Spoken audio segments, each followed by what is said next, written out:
I just want to say thank you. This is my first Let's Play, and I just came up with the idea because I like reading plays. And once I started acting and realized how plays were important, it really wasn't no place to go to just like create a community for just playwrights, play storytelling, to get feedback. And so I just decided, like, yo, let's play. Yeah. Let's play around. And I just want to say thank you. It's a pleasure and an honor for you to come on this journey with me and be my first guest. I'm really excited. And I'm really excited to share this play with you, The Dutchman. So my first question is, what's the first play you ever acted in? Oh gosh, the first the first play that I ever acted in, I think when I was maybe like 12 and I was living in Australia, we had to do a theater class, and I went to an all-girls school there, which was rough. And there was no boys, and I played a boy because I was so tall.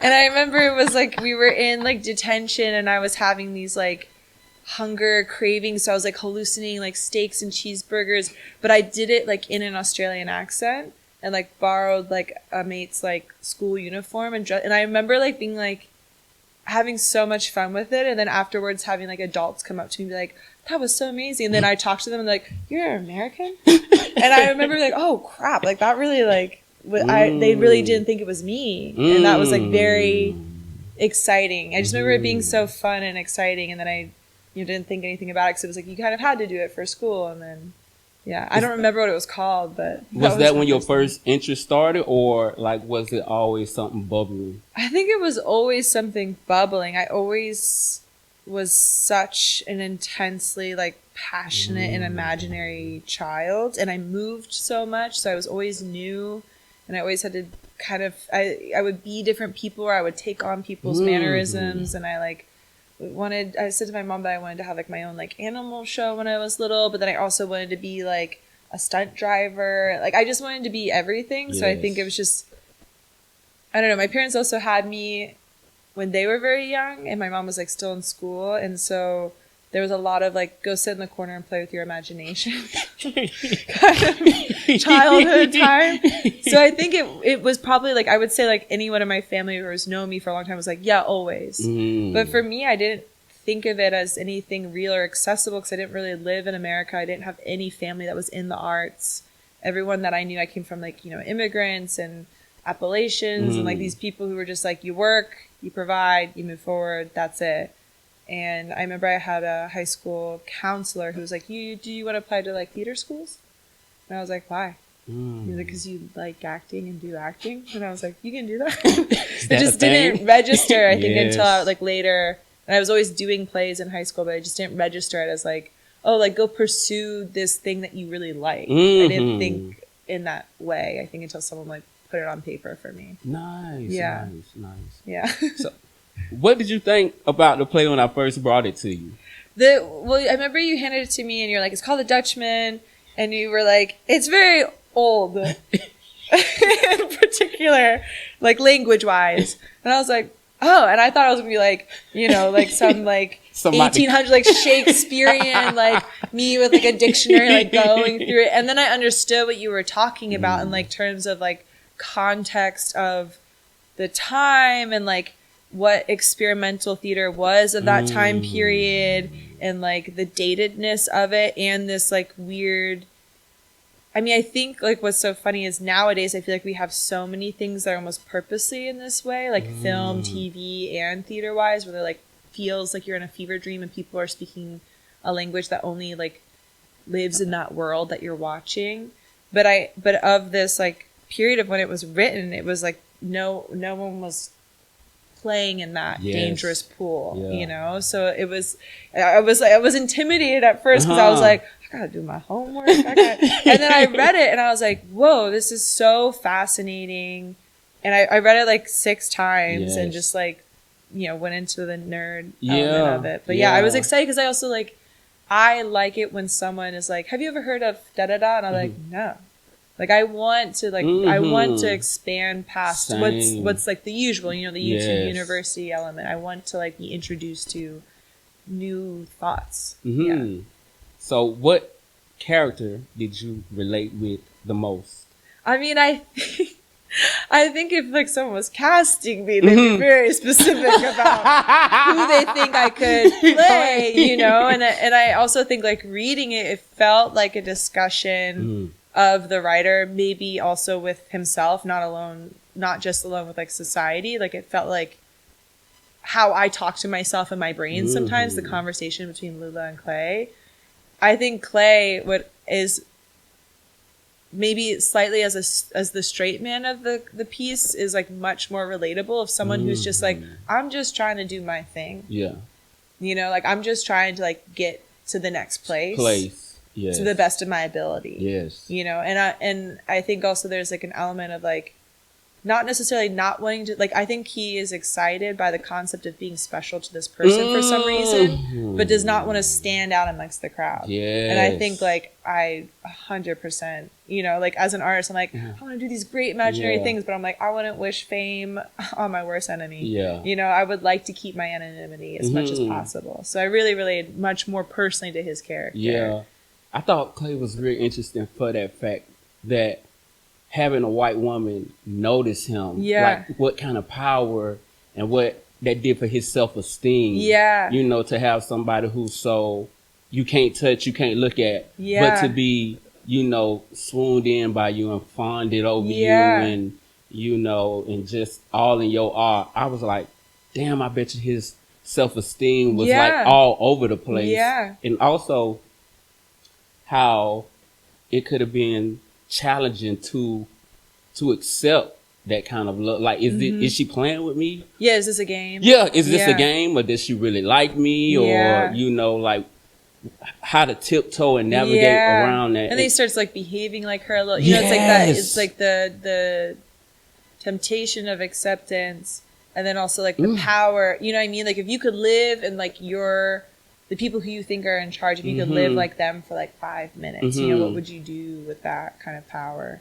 And also, too, it just was brought to my attention thinking about when you said that, you notice, like, they always tell you not to turn into the person who you don't want to be. Yeah. And at the end, that's what he's starting to become when he starts to get violent and when he starts cursing and all that. Like, those deepest desires and emotions that was in him, what he was probably trying to suppress or rise above, you know, she triggered him in a way where she was more like, I told you so. Like, well, there's like, have you ever heard, I heard like maybe it was like a doctor or someone, like a psychologist who said that like wealth and power is kind of like taking steroids. Whatever was there before is just going to be heightened. You know, that like people like are scared to lose themselves in like wealth and fortune and power, but it's like, it's just a continuance of whatever was kind of there before in a sense. And I think it's interesting, like, you know, also that element of like her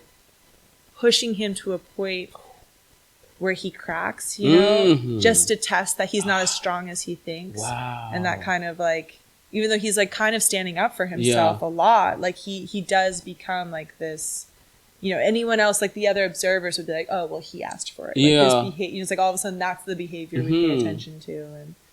And what is your take on Lula? I think Lula's interesting. You know, I actually like wrote down, because I was like, I wrote so much about like the character and like, you know, thinking about like how she is the embodiment or like the like siren of like a white capitalist society. But I also think like in playing her, you know, I was thinking about like, how would I play this role? Because I think the trap of her is to play her as like a sexually driven maniac, you know, like this like wild, you know, like she's so crazy, that girl, like she's you can't control her, and like there's something enticing about that. But I think what is the issue with white privilege is the unfortunate like genuine belief that they're helping and that they're bringing to light some truth, or like, you know, like the woke, the toxicity of like a woke society of being like, you should fight for more. You people should know that you deserve more. And it's like,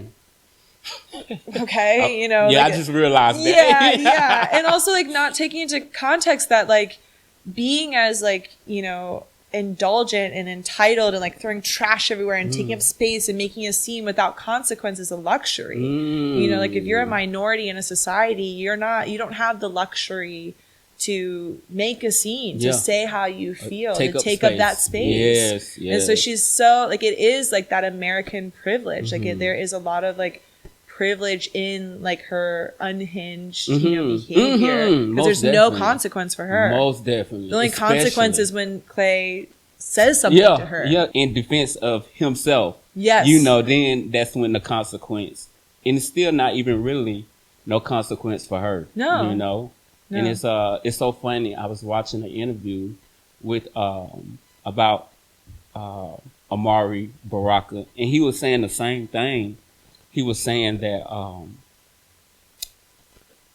we need each other, regardless of black and white, and the privilege that one has and that the other doesn't have. When the other one notice their privilege, it is a right for them to step up and help the one who doesn't have privilege. And I think sometimes that gets lost on both sides. For sure. You know, because one side want to always be like yelling.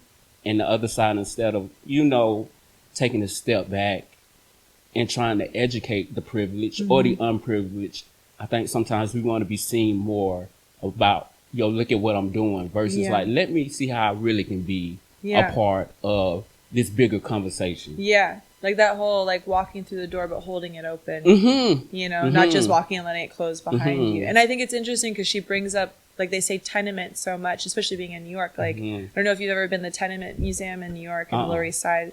It's amazing. But it's such a like, it feels like, you know, rings in a tree where it's like every year that's passed leaves a mark.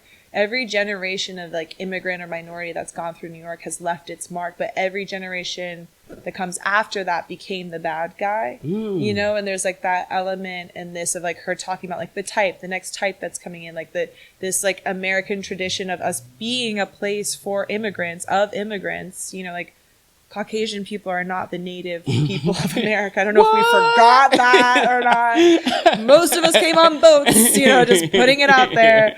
But I think but there is that element, like the American dream is to become an American. And then when you're the American, you look at the new people and you're like, well, you're not American. Yes. And like how that like kind of, it's like a very, I don't know, it's like seniors and freshmen kind of thing, you know, like the incoming class of people in that generation. And like, you were once that person that was hazed and knew, didn't know what was going on, and like needed a place to look up to and like to move forward. And like for some reason, it is like American tradition to like put down the next generation. Like in the Tenement Museum, they have drawings of like newspapers from the time when like a lot of the Irish were coming over, and they drew them as gorillas. That is, you know, like, and like if you go through Chinatown, there's old Jewish mosques that were there that were originally was a huge Hasidic community, and they've moved like farther out, and then the Chinese population, immigrant population came in and took over that area, and then the Italian, you know, it's like all these generations that have left their mark, and then they all become Americans, and then they try to close that door for the next generation. Or they want to forget, you know, in some ways too. Like, I know there's like a huge theme in here about like the American dream. And I was listening to Roy Choi talk on this podcast, and he was talking about that concept of like it being a luxury to like call the cops or make a scene or like say something, and that like the dream was to like come make a business to support your family because where you came from didn't offer that opportunity, and then the next generation to move on, but then they move on so fervently that they leave behind their roots.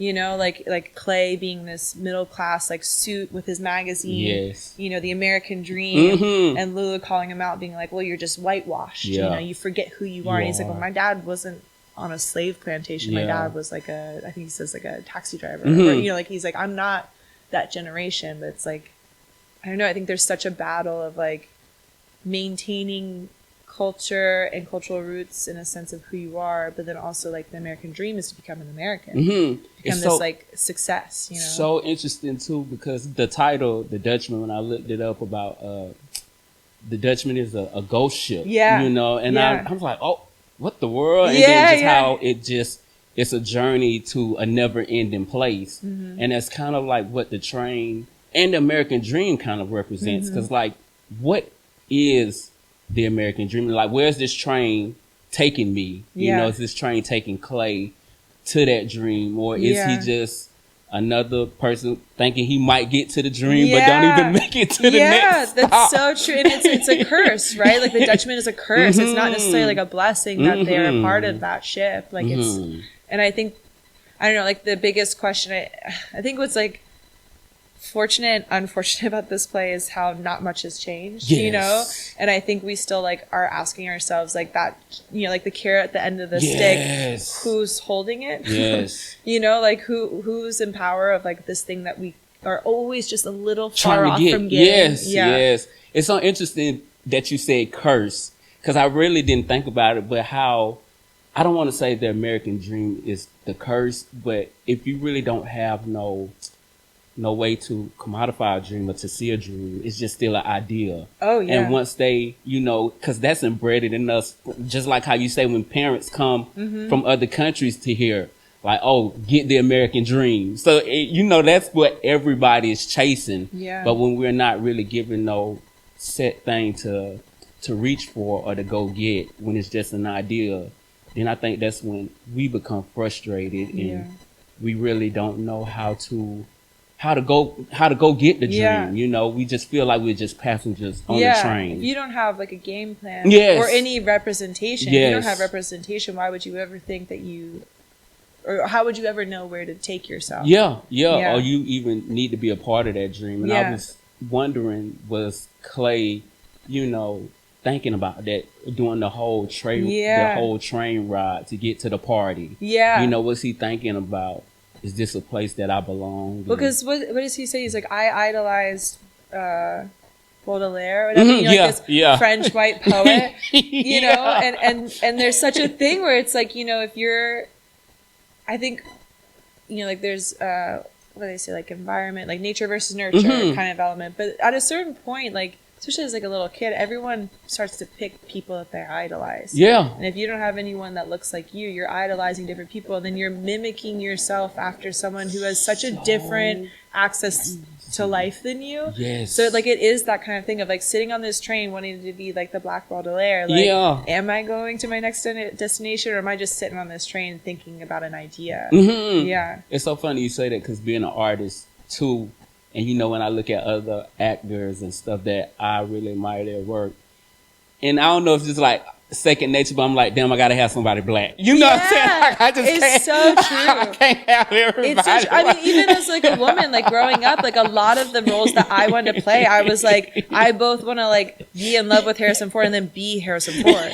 You know, like I grew up watching like, you know, action movies with my dad and like westerns, and then like I would watch these, you know, like other black and white movies, and I loved like Lauren Bacall, and I loved like Ingrid Bergman, and I loved, you know, all these people, but I always like the roles that I wanted to play were always male roles. And then it was like that kind of moment of being like, well, how do I get what I want out of this if the only people that are doing what I want, I'm not like them at all? And that goes back to the privilege part. When you see you do have the privilege to see the underprivileged not being served, it is, I don't want to say duty, because each person has his own walk to do, but if you are about the cause, it is kind of like your duty to, you know, to show representation or to show, you know, how you can be a part of the bigger conversation. Well, intention and action, not just talking about it. Most definitely. Because even like Clay says at the end of his monologue, he says, you know, it's not up to me to carry on my ancestors. And it's such, I think that's, I mean, I think we were even talking about this previously, where it's just like,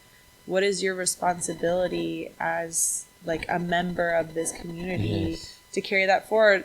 Or should it even be up to you? Or should it be up to like more like someone like Lula in this situation to like, if she's talking all this stuff, it's like, instead of making a scene, instead of fighting against me because you're mad at me for not being some change or difference, or you're mad that I am trying to be change or difference, like you're the one who should be setting the way here.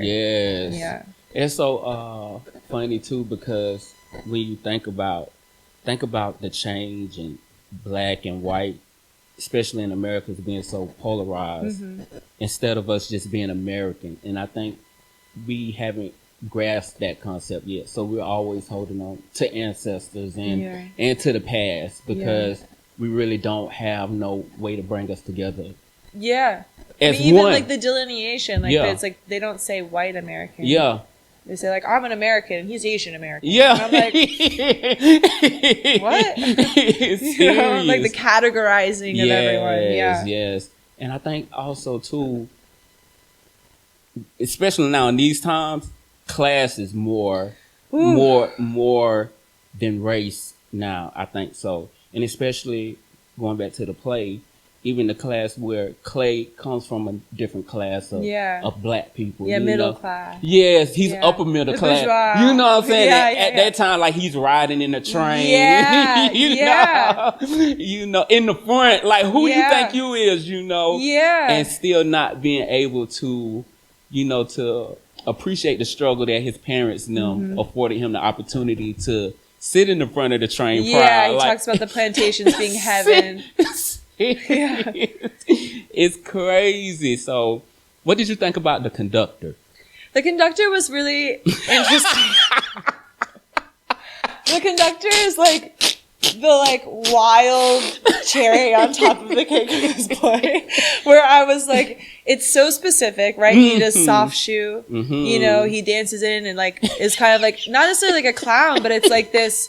You know, it's like a white American concept of what a black old man is, you know, and like, and then leaves. Yes. Like he's actually not even in charge. He thinks he is, but he's like given the character of being the conductor. And he's like, now the conductor and the train, and then he leaves, you know? Yes. And it's so minimal and so poignant. Yes. It's such a very specific, because it's almost like the, he's like a scene transition. You know, like we see this brutal murder and this like wild ride, and then this new beginning of another opportunity and new conversation. Yeah. He's like, and then we try again. You know, like this weird like it feels like jazz hands. Yes, like I'm distracting you from like what what's I thought happening. About when I was reading it. Exactly. I'm like, wow. And then it made sense for him to be the distraction. I don't know if in order to cope with what's going on, or to just really be the shucking and jiving, like, okay, on to the next one. You know? As if like we didn't just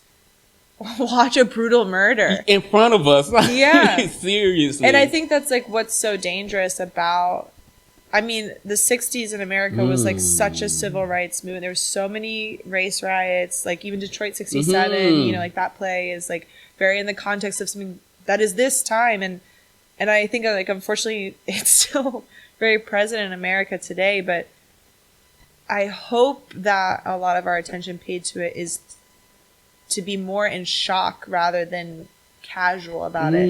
Like having that dance is like, it's just a play. It's just a fun, like anyways, moving on. You're like, there's something that's so like sweeping under the rug, like the conductor. Like la da da, like it's wild. It's wild. And it's like, I think it is like commentary on how quickly we move on from the truth. Like, so quickly, especially now. Like, we got so many distractions. Keep it light. Yes. What did you think about the apple and the knife? I mean, it's so funny. As a woman, we are forever cursed by the concept of an apple. We carry this apple forever, no matter what we do, or how we behave, or our sexuality. We are just forever the apple. I mean, there's such like you know, Adam and Eve and temptation. I think they even say like the evil stepmother and like Snow White, like is this poison, is it trick? And they're in New York, they're in the Big Apple. You know, there's so many concepts around that little thing. For me, like I think about, I mean, there's like Johnny Appleseed. Like there's such like Americana around like the apple and apple pie and like fall and like, you know, the Granny Smith, you know, like there's such an Americanaism to something that like most people consider a sinful allegory, you know, or theme. I think my biggest thing, especially as like a New Yorker, was just watching this woman just throw stuff and eat stuff. And there's such a like audacity to that and like abuse of space and like ownership that like beyond like the like whole like temptress and like, you know, once he eats the apple he starts kind of behaving like her, you know, like this kind of like crossing of lines. I just couldn't get over how much she like abused a shared space. Yeah. You know, like just like threw her core down and ate another one and then was like tossing things out. Like I think it was just like one of those key elements of like this apple is like entry point to like, I don't know, it's not even power, it's like some like audacity or entitlement. There you go. Yeah. Audacity. That's what I took from it. Like, yeah.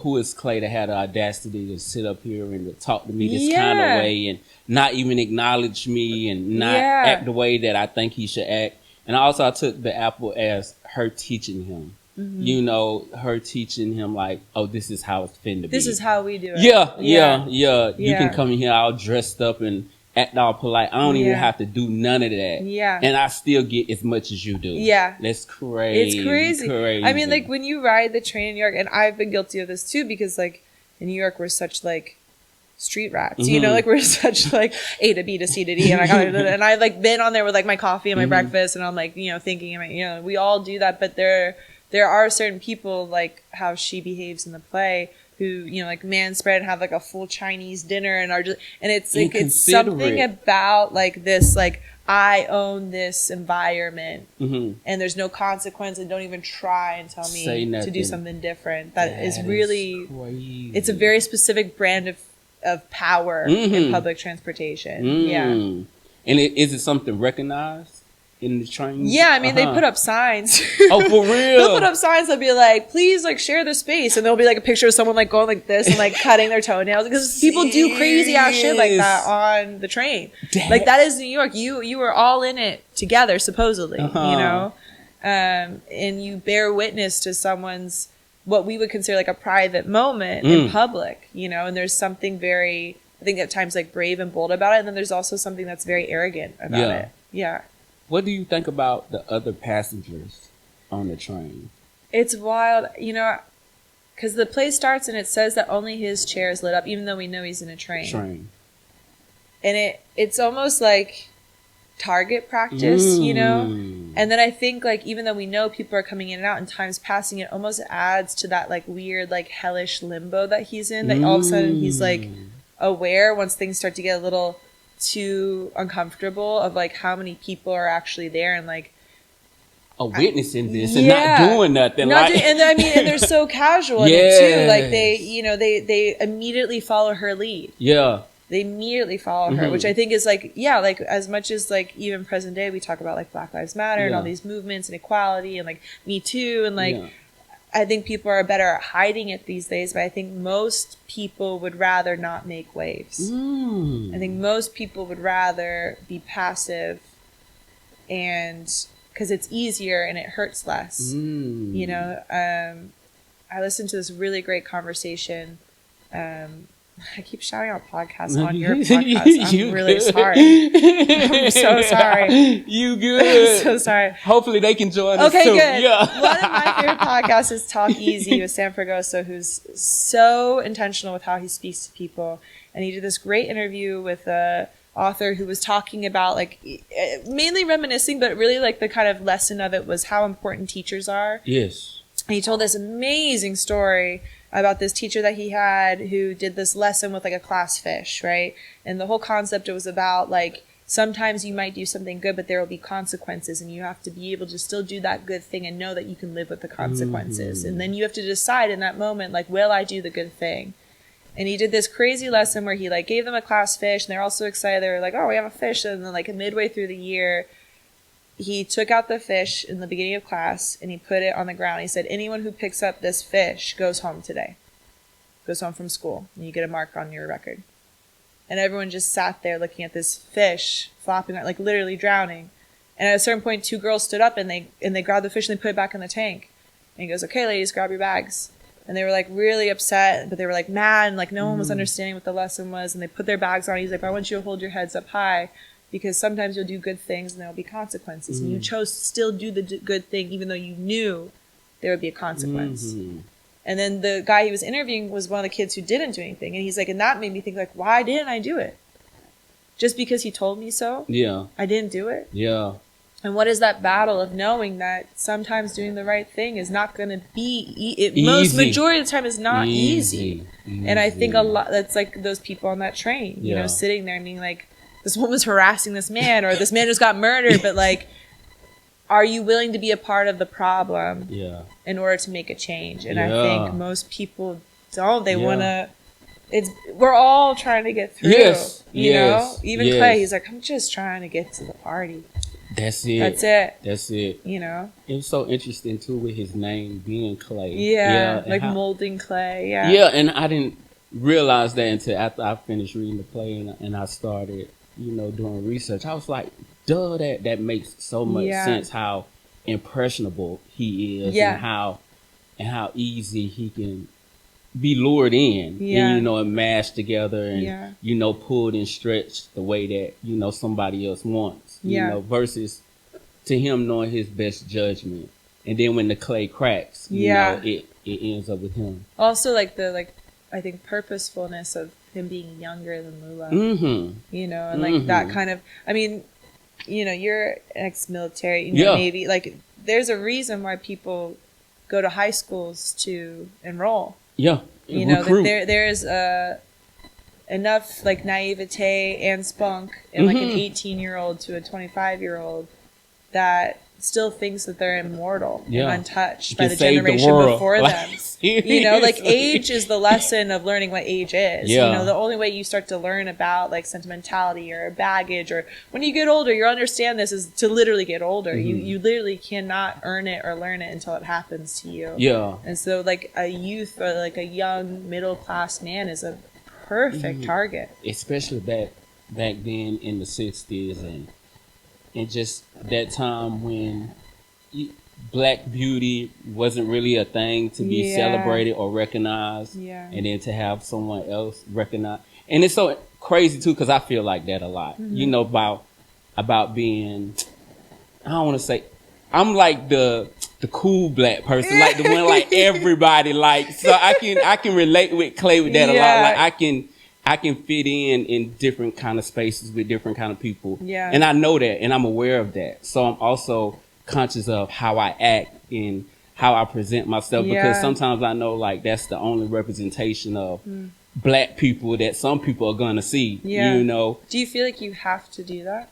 Yes. Yeah. Yeah. I feel it's one of those things we talking about privilege. Privilege. Yeah. Privilege. You know, as much sometimes as privilege can suck, but I feel like it's a duty. You know, I feel like it's a duty to represent, you know, where I come from, who my parents raised, and what my aunt and grandma sacrificed, you know, so I can be a gentleman, so I can have respect. And, you know, so not sometimes, that's why I put the best foot forward. Yeah. Not for, I mean, of course for the past too, but also just because like, home training, you know, like wherever you leave, your representation of your parents. You were the diplomat of your family. That's right. That's right. You know, so taking it back to Clay, I could only imagine him just being on that train, just trying to be a good guy, you know, or who even knowing his intentions, because really don't find out that much about his backstory. Yeah.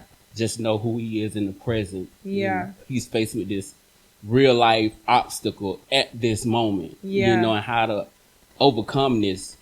But I really think he did like her and was attracted to her. For sure. I mean, sorry, I'm so intrigued by this concept, but like, do you think that I guess I have two questions. Do you feel ever exhausted by the need to present yourself diplomatically to different types of people so that they're not intimidated or scared? Yeah, that's correct. Yeah. I'm getting better with it now because I'm naturally loud, all over the place, hands moving. Love it. I'm always like that. Yeah. And now people are starting to accept that more because times are changing and people are understanding. It's no one way to be an American. It's no one way to be a guy from the South. You know, you can dress well, speak nice, but also be loud and crazy. So I'm starting to, I'm aware of it, and it's not a challenge. I don't take it as a challenge. I just introducing new people to new things. Yeah. And I think a lot of that has to do from being in the military. Yeah. Being well traveled and meeting different people and having the chance to listen, not also just present, but listening is just as important. Yeah. You know, because you can have friends who may have racist parents, you know, and they was raised like that. Yeah. But now they're your best friend. Yeah. So that dynamic, and it's never really no concrete way to be, you know.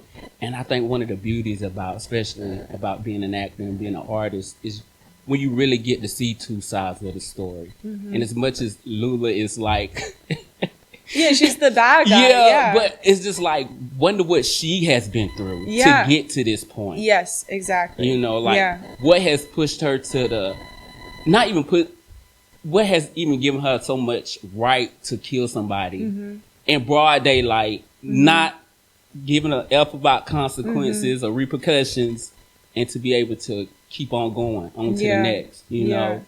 And it has afforded me the ability to always try to step in those shoes and understand, like, as crazy as that may sound, or is it tough and difficult it may be, like, why is this person like this? Yeah. You know, and we really don't get Lula backstory either. No, I mean, that was something that I, like, just wrote for myself of, like, if I was to play this character, like, what would I do? And I think there's, you know, such a reality, too, and, like, being a woman of that time period, you know, and this kind of, like, I think there's a lot of, like, debate and, like, the feminist act of taking space like a man would, you know, and, like, in the same conversation, too, of, like, do you find power, or, like, what she asked of Clay, like, do you become the better generation by acting like a white man versus finding your power in yourself? And I think for Lula, like, I can only imagine, not that I think she's justified in her acts, but I have moments where I've been mad at someone I care about, or have watched someone hide themselves in order to just appease. And because I've had to do so many things for my own personal life to not be in danger, or to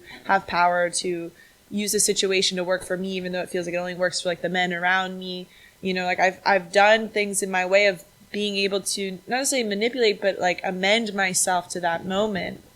And because of that, I do get very defensive or angry with people I love, where I want to empower them to take up more space. And I've had, like, really intense talks with friends before where I'm like, that's crazy that they treated you like that. You know, like, you should say this to, you know, like, and so I could see how playing this role, like, I would want to bring that kind of empowerment to it. I think, like, most actors would say, like, you should love the person you're playing. And I think even though this person is written very specifically and dynamically, and, like, is very much the bad guy in the story, I also feel like she feels in some way like she is, like, this whatever subterranean subway, you know, goddess who opens people up to the opportunity of themselves. You know, the way she speaks is such like a Medusa or a siren. Like, I find them and I keep them and I bring them to my home and we talk and I open them up and I bring them to, like, their new selves. Like, I think she truly believes in her power in being someone who can free you from yourself. That you're so dull and boring. You know, you just sit there so politely. You're not even reading your magazine. You're passive in your life. I hate passivity. Like, I would think that would be her spine. Is like, I hate passivity. Like, I want to live so violently, fully that I'll burn everything down before someone stops me. That is crazy. I never seen her. That is so true. Yeah, so true. And where did that instinct come from? Just like, was it a part of you, or did you just really find that reading the play? I think I found it reading the play. I think it is a part of me. Like, that's just how I would go into it. I think I personally sometimes really battle with, because I think, you know, any movement that is to, like, empower someone who feels powerless, everybody approaches it from their own personal self. For me, like, sometimes people will discuss, like, films or play, like, oh my God, it's so feminist because she's just, like, fucking everybody. And for some reason, for me, that doesn't feel like power. I think maybe because my own personal history and relationship to, like, those dynamics, it never felt like I was always in control or that I was empowering myself through that.